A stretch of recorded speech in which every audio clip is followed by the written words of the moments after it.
Welcome to literature factor. Friends, आज की इस वीडियो में हम critical practice a book by Catherine Belsey की थेरीज को डिस्कस करेंगे। हम इनकी थेरीज को हर एक वीडियो में वन बाय वन डिस्कस करेंगे और आज की इस वीडियो में हम उनकी थेरी ऑफ कॉमन सेंस को एक्सप्लेन करेंगे। सो फर्स्ट ऑफ ऑल इनकी बुक और राइटर के इंट्रोडक्शन को देख लेते हैं।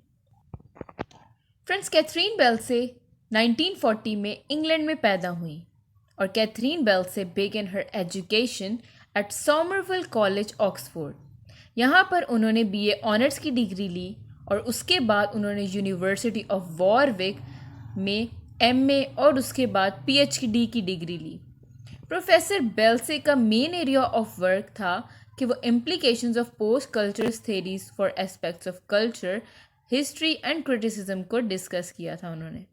In her works, she has criticized the traditional schools of criticism on the grounds that they promote ideology of capitalism.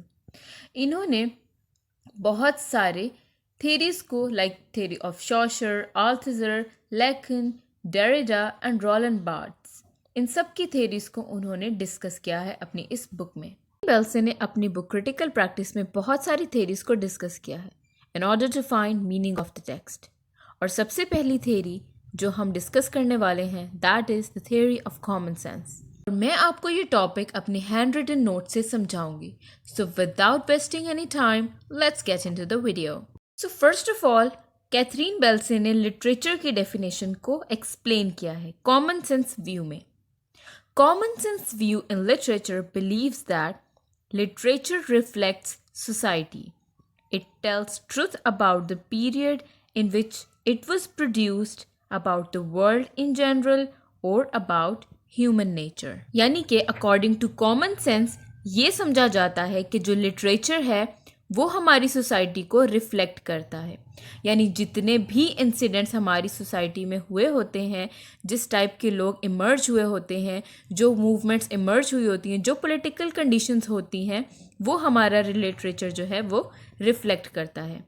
It tells truth about period, हमें period का truth बताता है कि जो कुछ भी हुआ उस पीरियड में लोगों की नेचर क्या थी, what were the incidents happen in that period, ये क्या होता है, इससे ही लिटरेचर प्रोड्यूस होता है। It tells us about the world in general, ये ना सिर्फ हमें तमाम दुनिया के रूल्स एंड रेगुलेशंस, तमाम दुनिया की चीज़ों के बारे में बताता है, बल्कि हमें ह्यूमन नेचर के बारे में भी बताता है। जैसा कि मैंने आपको बताया कि हम हर जो पीरियड है उसमें स्टडी करते हैं कि व्हाट वाज, जैसे कि हम डिस्कस करते हैं हर पीरियड में कि लोगों की नेचर किस टाइप की थी। They were aristocrats, they were poor, they were rich, they were foolish, they were proudy. तो ये क्या होता है, इससे हमें ना सिर्फ हमें वर्ल्ड इन जनरल यानी पूरी दुनिया के लोगों का पता चलता है, बल्कि हमें एक ह्यूमन नेचर का भी पता चलता है। हमारा नेक्स्ट पॉइंट है literary text. Literary text express the beliefs, experiences and psychological insights of their authors. Obviously अगर लिटरेचर प्रोड्यूस हो रहा है, वो सोसाइटी को रिफ्लेक्ट कर रहा है, तो लिटरेरी टेक्स्ट क्या है? लिटरेरी टेक्स्ट जो है वो ऑथर्स की फीलिंग्स, इमोशंस, साइकोलॉजिकल इंसाइट्स, यानी कि हर तरह की इंटरप्रिटेशंस, चाहे वो साइकोलॉजिकल हो, सोशियोलॉजिकल हो, हर तरह की इंटरप्रिटेशंस हैं जो ऑथर की, उसके बिलीव्स हैं और उसके क्या क्या एक्सपीरियंसेस थे, वो हमें लिटरेरी टेक्स्ट में मिलते हैं। हमारा थर्ड पॉइंट है common sense. Literature is the reflection of society. जैसे हमने पढ़ा है कि लिटरेचर जो है वो सोसाइटी का रिफ्लेक्शन है और राइटर्स स्पेशल पर्सन्स हैं जो कि एक्स्ट्रा ऑर्डिनरी पावर्स को पोजेस करते हैं और उनकी ऑब्जर्वेशन जो वर्ल्ड के बारे में है वो डिफरेंट है और अनयूजुअल मैनर में वो उसको इंटरप्रेट करते हैं और उनकी जो परसेप्शंस हैं वो हमसे, आम लोगों से डिफरेंट हैं। So literary text are written from the personal experience of these authors. तो जो लिटरेरी टेक्स्ट है वो पर्सनल एक्सपीरियंसेस से लिखा जाता है। ये जनरल व्यू है ऑफ लिटरेचर कि लिटरेचर जो है सोसाइटी को रिफ्लेक्ट करता है और जो ऑथर्स हैं वो स्पेशल पर्सन्स हैं और वो अपने एक्सपीरियंस से जो है लिटरेचर को प्रोड्यूस करते हैं। इसको हम कॉमन सेंस कहते हैं, यानी कि जो हमारी एबिलिटी है ऑफ डिस्क्राइबिंग द थिंग्स और जो हमारी एबिलिटी है टू अंडरस्टैंड द थिंग्स के ऑथर्स कैसे अंडरस्टैंड करते हैं और आम लोग कैसे अंडरस्टैंड करते हैं। तो ऑब्वियसली के ऑथर्स जो हैं उनकी पावर जो ऑफ अंडरस्टैंडिंग है वो हमसे ज़्यादा है आम लोगों से, क्योंकि दीज आर लिटरेरी पर्सन्स। तो क्या होगा, ये है common sense. So common sense के बारे में कैथरीन बेल्से का ये एटीट्यूड है या ये व्यू है कि that it is a kind of natural attitude towards some piece of art prevailing nearly all souls of literary and literature loving persons, कि ये उन तमाम लोगों में पाया जाता है जिन लोगों में लिटरेचर के लिए लव है, लिटरेचर के लिए अफेक्शन है। So we may call it a kind of literary behavior developed already through considerable amount of reading. तो ये कहती है कि ये जो behavior है ये तमाम souls में है, चाहे वो लिटरेट पर्सन है चाहे वो इलिटरेट पर्सन है। यानी कि कॉमन सेंस हर बंदे में पाई जाती है, मगर जो ये कॉमन सेंस की बात हो रही है ये कहा जाता है कि अगर हम ऑथर की तरह की कॉमन सेंस अपने अंदर भी डेवलप करना चाहते हैं तो हमारे लिए कंसिडरेबल अमाउंट ऑफ रीडिंग करना ज़रूरी है। क्योंकि अगर मैं लिटरेचर की स्टूडेंट हूँ और मैं लिटरेचर की बुक्स पढ़ती हूँ, बहुत सारे वर्क्स पीसेस को पढ़ती हूँ, तो क्या होता है, मुझ में एक कॉमन सेंस डेवलप हो जाती है और मैं खुद ही से एक अच्छी तरह से अंडरस्टैंड कर सकती हूँ लिटरेचर को। मुझे उसके लिए एक्सटर्नल किसी चीज़ की, किसी सोर्स की ज़रूरत नहीं है। तो फ्रेंड्स, कैथरीन बेल्से के अकॉर्डिंग जो हमारी नेचुरल अंडरस्टैंडिंग है of a literary text, that is common sense. हमारा नेक्स्ट पॉइंट है common sense view denies the need for a critical theory. Critical theory क्या होती है? क्रिटिकल थेरी एक सिस्टमैटिक वे होता है of analysing and interpreting literature, यानी कि क्रिटिसिज्म। हमें किसी भी सिस्टमाइज्ड वे की ज़रूरत नहीं है कि हम लिटरेचर को अंडरस्टैंड करें। अगर हम गुड रीडर हैं, अगर हमने पास्ट में कंसिडरेबल अमाउंट ऑफ रीडिंग की हुई है, तो हमारी अच्छी कॉमन सेंस डेवलप हो चुकी है और हम खुद ही से अंडरस्टैंड कर सकते हैं literature, because literature is about life and about the world that surrounds us. तो जो वर्ल्ड है उसको तो हर बंदा अंडरस्टैंड कर सकता है। तो अगर हमने एक अच्छी अंडरस्टैंडिंग डेवलप कर ली है तो हम आगे फ्यूचर में आने वाले टेक्स्ट को भी पढ़ सकते हैं खुद ही से और इंटरप्रेट कर सकते हैं meaning. So every reader can comprehend its meaning naturally and without any guidance. सो हमें किसी भी एक्सटर्नल सोर्स की ज़रूरत नहीं है। We are able to comprehend the meaning by our own self. Our next point is an individual is never free. कहा जाता है कि man considers himself as free human being and he can think what he want to think.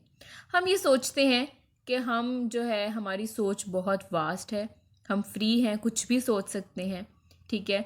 हम कुछ नया सोच सकते हैं, कुछ न्यू जो है डिस्कवर कर सकते हैं, कुछ न्यू जो है वो सोच सकते हैं। So but this should be kept in mind that an individual is never free. Catherine Belsey कहती हैं कि हमें ये सोचना चाहिए कि हम नहीं है फ्री कि हम कुछ भी सोच लें, बल्कि हम वही कुछ सोचते हैं जिस सोसाइटी में हम पैदा होते हैं। He does not think his own thoughts. हमारे जो थाट्स हैं वो हमारे अपने नहीं हैं, बल्कि इनकॉर्पोरेट किए गए हैं हमारे माइंड में already. When he comes in this world, he becomes the part of society in which he is born. हम जब इस दुनिया में आते हैं तो हम उसी सोसाइटी का पार्ट बन जाते हैं जिसमें हम पैदा होते हैं। This society has existed before him and is always more powerful than this newborn individual. यानी कि सोसाइटी बच्चे के पैदा होने से पहले है, तो क्या होगा कि सोसाइटी तो मोर पावरफुल है उस न्यू बॉर्न से जो कि पहले से एग्जिस्ट कर रही है। So every society has its own structure which is based upon traditions, culture, religion and belief system. For example, अगर कोई पाकिस्तान में पैदा हुआ है तो वो एक मुस्लिम सोसाइटी में पैदा हुआ है, उसके कल्चर, ट्रेडिशंस, लैंग्वेज, बिलीफ्स सब कुछ डिफरेंट है। और इसी तरह अगर कोई अमेरिका में पैदा हुआ है या फिर कोई इंडिया में पैदा हुआ है तो उनके जो बिलीफ सिस्टम्स हैं, उनके रिलीजन, उनकी क्रिश्चियनिटी, उनका बुद्धिज़्म, उनकी हिंदुइज़्म, ये सब कुछ क्या है, डिफरेंट है। तो जो जिस सोसाइटी में पैदा होगा वही उसके बिलीफ्स होंगे, वही उसकी थिंकिंग होगी। For its survival society must transfer this belief system to the next generation. जैसे कि हम सोशियोलॉजी में पढ़ चुके हैं और हमने पहले ये डिस्कस भी किया हुआ है कि जो हमारी सोसाइटी है वो अपने आप को एग्जिस्ट करने के लिए, अगर सोसाइटी तो एग्जिस्ट करेगी ही नहीं अगर वो अपनी जो सिस्टम है उसको ट्रांसफ़र नहीं करेगी। अगर वो ट्रांसफ़र या सिस्टम चेंज हो जाएगा बिलीव्स, तो क्या होगा कि एक न्यू सोसाइटी बन जाएगी, लेकिन जो पुरानी सोसाइटी है वही चलती आ रही है और वही चलती आएगी। सो हमारा जो नेक्स्ट पॉइंट है वो है language conveys and constructs reality.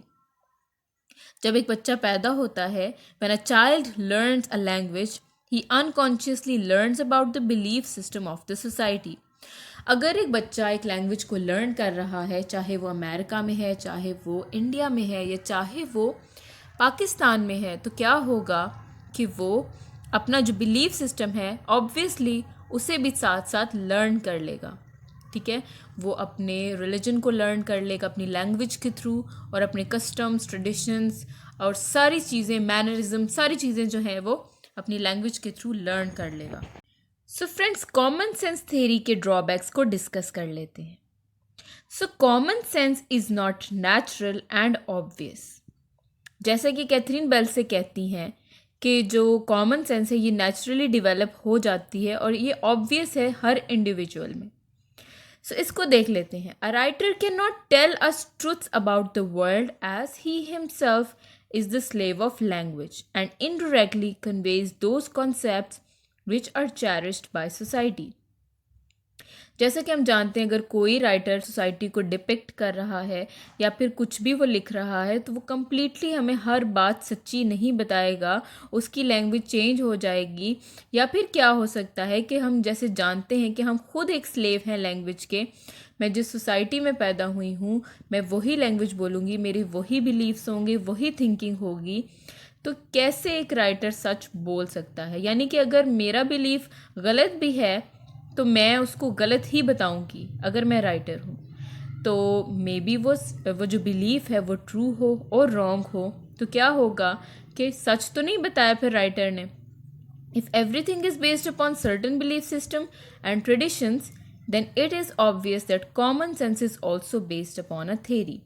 सो अगर कैथरीन कहती हैं कि जो हमारी कॉमन सेंस है वो एक बिलीफ सिस्टम पे बेस करती है, ठीक है, तो या फिर ट्रेडिशंस पे बेस करती है, तो क्या होगा कि कॉमन सेंस तो फिर खुद ही एक थेरी हो गई, क्योंकि पहले उन्होंने कहा कि हमें किसी थेरी की ज़रूरत नहीं है, लेकिन अगर हमने क्रिटिकली किसी चीज़ को पढ़ना है तो फिर तो हमें थेरी की ज़रूरत होगी, क्योंकि ये जो बिलीफ सिस्टम है ये पहले से ही मौजूद है और यही बिलीफ सिस्टम चलता आ रहा है।